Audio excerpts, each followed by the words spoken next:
temos aí dois textos, na questão 2. Vamos ao primeiro. Ataque à casa de shows Bataclan, em Paris, era uma tragédia anunciada. O local virou ponto de homenagens. A polícia continua a periciar o prédio em busca de pistas do atentado. O Bataclan virou um ponto de homenagens, mas a polícia continua a periciar... Opa, estou lendo de novo aí. O que impressiona é que o ataque à casa de shows era uma tragédia anunciada. Eu achei isso interessante quando eu vi essa questão. A gente muitas vezes não se ligou disso, isso não passou na mídia. O que não passou, professor? O ataque? Não, o ataque passou, camarada. O que não passou foi essa história de que essa casa de shows poderia ser um local, uma tragédia anunciada. E aí eu fiquei pensando, por quê? Né? Mas vamos lá. E aí o texto 2. O Estado Islâmico assume a responsabilidade por esses ataques que mataram 129 pessoas em Paris. Beleza. A partir da leitura dos textos, pode-se afirmar corretamente que os ataques ao Bataclan foi uma tragédia anunciada, era isso que você estava se questionando aí, né? Estou prevendo. Você estava assim, mas por que era uma tragédia anunciada? Eu também fiquei pensando a mesma coisa quando eu vi essa questão de um vestibular do Brasil. Professor, mas eu não ia saber nunca. Dá para saber, porque dá para usar raciocínio lógico, indução. Ele diz assim, a partir da leitura dos dois textos, pode-se afirmar corretamente que os ataques ao Bataclan foi uma tragédia anunciada porque essa casa de shows já foi ameaçada várias vezes, e eu nem sabia disso, por grupos de extremistas. Porque uma vez por ano, aí é onde está a tragédia anunciada, a casa de shows promove uma festa para a polícia de fronteira de qual país? Precisaria isso aqui ter saído na mídia? Não. Por que não precisaria? Porque, camarada, ele está dizendo que o Estado Islâmico, que assumiu o atentado, já poderia ter atacado o Bataclan outras vezes, que o Bataclan já seria uma tragédia anunciada, porque pelo menos uma vez por ano, e já há vários anos que isso vinha acontecendo, a casa de shows promovia uma festa em homenagem a policiais de um país. E a pergunta desse vestibular era exatamente que país é esse? Esses policiais são de qual país? E essa homenagem a esses policiais provocou tanto ódio ao Estado Islâmico. Então você tem que procurar entre os itens A, B, C, D e E, aquele país que você diz assim, caramba, é um potencial inimigo, principalmente do mundo muçulmano, ou como ele é visto por vários muçulmanos. Já está se ligando aí? Procura aquele país, primeiro, que não é muçulmano, que tem uma cultura, uma religião totalmente diferente. Professor, então, peraí. Vou pensando aqui direitinho. Né? Só que cuidado aí que pode ter uma pegadinha.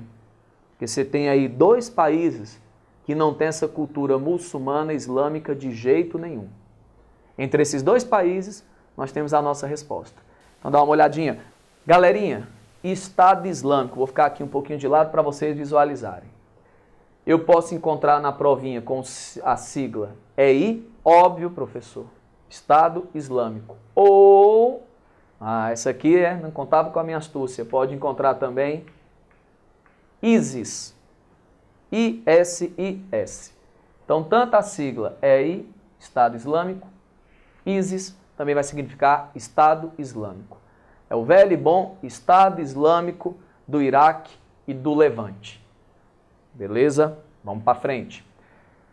O que você costuma ver aí nos jornais, nas videoaulas da concorrência? Não vai para a concorrência não, fica aqui com a gente. O que você costuma encontrar? Você costuma encontrar que o Estado Islâmico ele é um grupo sunita ou xiita. Pensa aí direitinho. Beleza? Qualquer coisa manda para cá também. Mas eu já vou dar a resposta, mas você manda aí. Pessoal, Estado Islâmico é um grupo sunita. Às vezes, só com esse detalhe, você já acerta uma questão, por incrível que pareça. Porque essas questões de hoje você faz muito por eliminação. E aí, de repente, tem lá 2, 3 dizendo que o Estado Islâmico é xiita. Esqueça, morreu. Você vai ficar só naquelas que afirmam que o Estado Islâmico é sunita. E para com esse negócio, pelo amor de Deus, de falar que o sunita é aquele muçulmano mais tranquilão e tal, e o xiita é aquele muçulmano mais radical. Galera, não existe isso.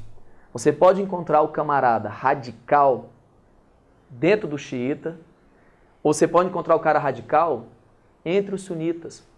Como você pode encontrar o cara mais tranquilão dos dois lados. Na verdade, a diferença entre sunita e xiita, que eu nunca vi, dizem que só o Brasil e o estudante brasileiro faz essa confusão. Diz que em nenhum lugar do mundo é feita essa confusão. Dizer que o xiita é o radical e o sunita não é radical.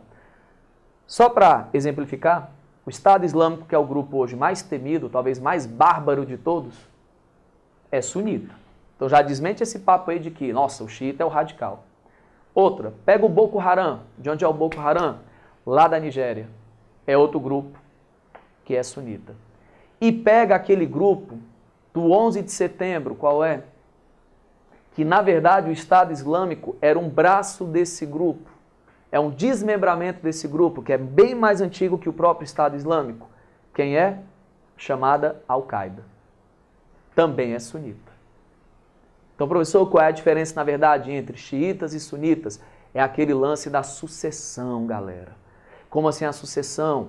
Quando Maomé falece, um grupo queria que seu genro, o Ali, assumisse. Porque o Ali tinha uma ligação sanguínea também com Maomé. Enquanto o outro grupo falava que não, que poderiam ser os califas e tal, sem ligação sanguínea ali, parentesco com Maomé. Sei, eu não sou muito forte não, que meu lance é geografia e atualidade, isso eu deixo com a galera de história, mas você depois pergunta ao seu professor.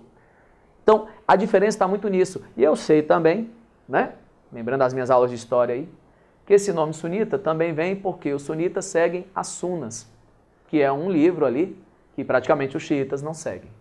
Tranquilo? Mas tira esse papinho de que o xiita é o radical, é o homem-bomba e tal, e o sunita é o tranquilão. Isso não existe.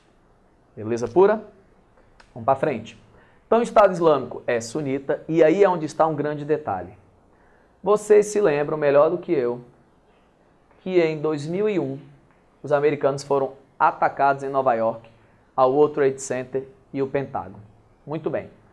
Professor, quem fez esse atentado? Al-Qaeda. Show de bola. O que é que tem a ver isso aí com o Estado Islâmico? Vamos lá. Logo depois de 2001, o presidente George W. Bush criou o que nós chamamos de doutrina Bush. O que é que vinha a ser isso? Guerra preventiva. Atacar um país antes que ele atacasse os Estados Unidos.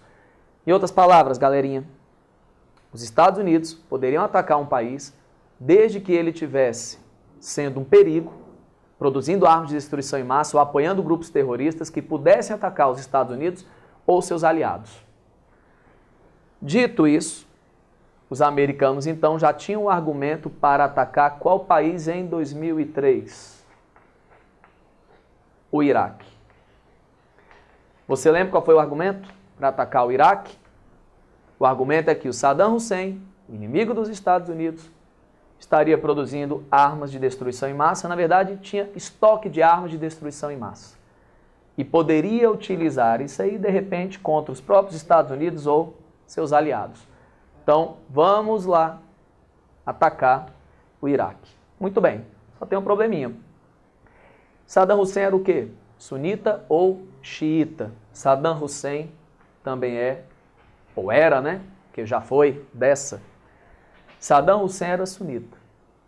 Só que, meus amigos, o Iraque é um país de maioria xiita e ainda tem uma minoria chamada curda. E o Saddamzinho, gente boa, não gostava muito nem dos xiitas e nem dos curdos. Ou seja, quem governava o Iraque até 2003? Os sunitas. Mas quando os americanos chegam lá e retiram Saddam Hussein do poder, os americanos têm que fazer um governo colocando nesse governo uma participação xiita e curda. Isso desagrada a quem? Óbvio, aos sunitas do Iraque. E esses sunitas vão se juntar ao que nós chamamos aí de Estado Islâmico. Beleza? Isso é só para você poder se situar. E lembre-se que esse Estado Islâmico, ele domina ainda, mesmo sofrendo pressões internacionais, tanto da Rússia como dos Estados Unidos, da Turquia, da Arábia Saudita, mas mesmo assim, ele ainda controla algumas áreas, tanto no Iraque como em outro país, que também passou por uma guerra e ainda passa, que é a Síria, e que nós sabemos que a Síria estando em guerra, há uma dificuldade de combater esse Estado Islâmico. Então eles tiraram proveito disso e também adentraram ali no território e passaram a dominar uma parte tanto da Síria como do Iraque. Beleza pura? Então o que é mais importante do Estado Islâmico? Você tem que saber. A sigla é I ou ISIS. Você tem que saber que é um grupo sunita. Você tem que saber que os Estados Unidos, ao atacarem o Iraque, retirarem os sunitas do poder, desagradou. E isso fez com que o governo passasse a ter também a participação xiita e curda. Mas esses sunitas, então, do Iraque, vão radicalizar. Tranquilo? E vão passar a integrar as fileiras do chamado Estado Islâmico. E esse Estado Islâmico, ele ocupa alguns territórios, tanto do Iraque como da Síria. Show de bola? Bom, e lembre-se que o último episódio agora é tanto a Rússia fazendo ataques aéreos contra o Estado Islâmico, como também os Estados Unidos. Beleza pura? Vamos para frente. Então, resposta aí da questão 2, mais uma aí, B de bola, Israel.